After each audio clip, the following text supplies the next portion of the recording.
గణేష్ దేవాలయం NGOs colony Vanasthalipuram. నా పేరు సోమయాజులు.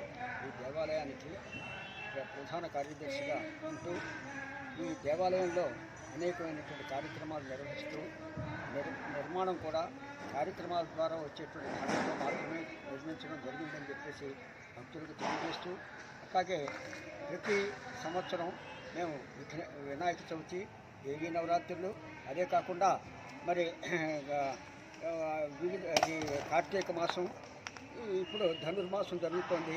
1983వ సంవత్సరం నుంచి ఇంతవరకు కూడా ప్రతి సంవత్సరం కూడా ఈ కార్యక్రమాలన్నీ కూడా ఎంతో వైభవంగా జరుపుకుంటూ మరి తద్వారా వచ్చేటువంటి ధనంలో కొంత భాగాన్ని మరి దేవాలయంలో ఖర్చుల కోసాన్ని ఉపయోగిస్తూ మిగిలినటువంటి దాన్ని మరి దేవాలయం అభివృద్ధి కోసానని మేము చేస్తున్నాం. ఈ సంవత్సరం మరి ఈ నిర్మాణంలో కొంచెం ఎక్కువగా ముందుకు వెళ్ళడం వలన కొన్ని కార్యక్రమాలని, పైగా ఈ కరోనా దృష్టిలో ఉంచుకొని సామూహికమైనటువంటి కార్యక్రమాలన్నీ కూడా తగ్గించుకుంటూ మరి ఈ సంవత్సరం ధనుర్మాసం ప్రారంభించినప్పటి నుంచి, అంటే మార్గ తింగళ్ మది నిర్ణయింది నన్నాళాలు అని చెప్పేసి చెప్పబడేటువంటి మార్గమాసంలో వచ్చేటువంటి విశిష్ట కార్యక్రమం శ్రీ విష్ణువు సంబంధించినటువంటి ఐటెం.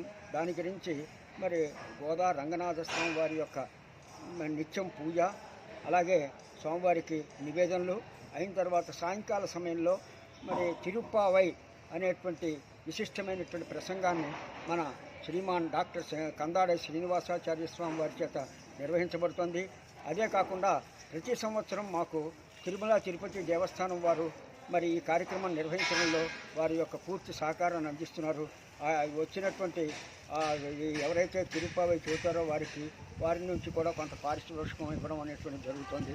ఈ విధంగా మేము దేవాలయాన్ని అభివృద్ధి చేయడమే కాదు, దేవాలయంలో జరిగేటువంటి ఇప్పుడు ఈ రోజున అంటే కూడారై 27వ పాసురం, తిరుప్పావైలో 27వ పాసురం, అంటే గోదాదేవి చెరికత్తెలతో చేరి శ్రీకృష్ణ పరమాత్మ దగ్గరికి చేరిన తర్వాత ఆయన్ని, అయ్యా నువ్వు సింహాసనం మీద మేము చెప్పినట్టుగా కూర్చుని మేము ఏది అడిగామో అన్నీ కూడా అందజేసినట్లయితే మా కోరిక నెరవేరిన తర్వాత మనం అంతా కలిసి ఈ రోజున మరి పాయసం, అంటే ఒక మధుర పదార్థాన్ని స్వీకరించడం, దాన్నే పాయస పండగ అని చెప్పేసి చాలా చోట్ల చెప్పుకుంటూ ఉంటారు.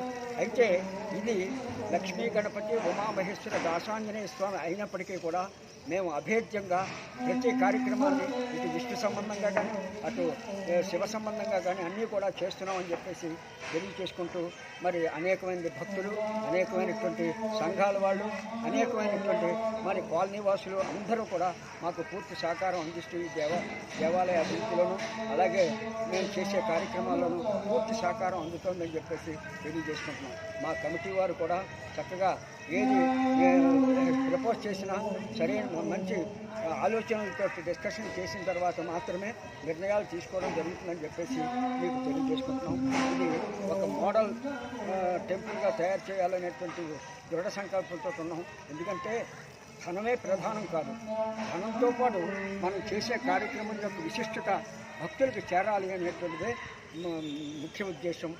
కాబట్టి అందరూ కూడా సహకరించి రాబోయేటువంటి రోజుల్లో మేము చేపట్టేటువంటి విశిష్ట కార్యక్రమానికి ధన రూపంలో కానీ వస్తు రూపంలో కానీ అదే అనేక రూపాల్లో ధన సహాయాలను అందించి నిర్మాణాన్ని పూర్తి చేయిస్తారని చెప్పేసి, అలాగే దేవాలయ అభివృద్ధికి అన్ని రకాలుగా తోడ్పడతారని చెప్పేసి ఆకాంక్షిస్తున్నాం. భక్తులే ఈ దేవాలయానికి ప్రాణం అని చెప్పేసి చెప్పుకుంటూ మరి ఈ యొక్క విశిష్ట కార్యక్రమంలో అందరూ పాల్గొని భక్తులారా, ఇప్పటిదాకా మనం లక్ష్మీ గణపతి దాసాంజనేయ స్వామి దేవాలయం ఎన్జిఓస్ కాలనీ నిర్వాహకులు మరి కార్యదర్శి అయినటువంటి సోమయాజులు గారి యొక్క సందేశాన్ని విన్నాము. మరి ఎంతో ప్రయాసలతో వారు గుడిని దినదినాభివృద్ధి చేస్తున్నారు. అందులో భాగంగా ఇప్పుడు మీ అందరికీ చూపిస్తున్నాము గుడిని ఏ విధంగా కన్స్ట్రక్షన్ చేస్తూ ముందుకు తీసుకెళ్తున్నారో. మరి ఇంత విశాలమైన గుడి ఈ విధంగా అభివృద్ధి చేస్తూ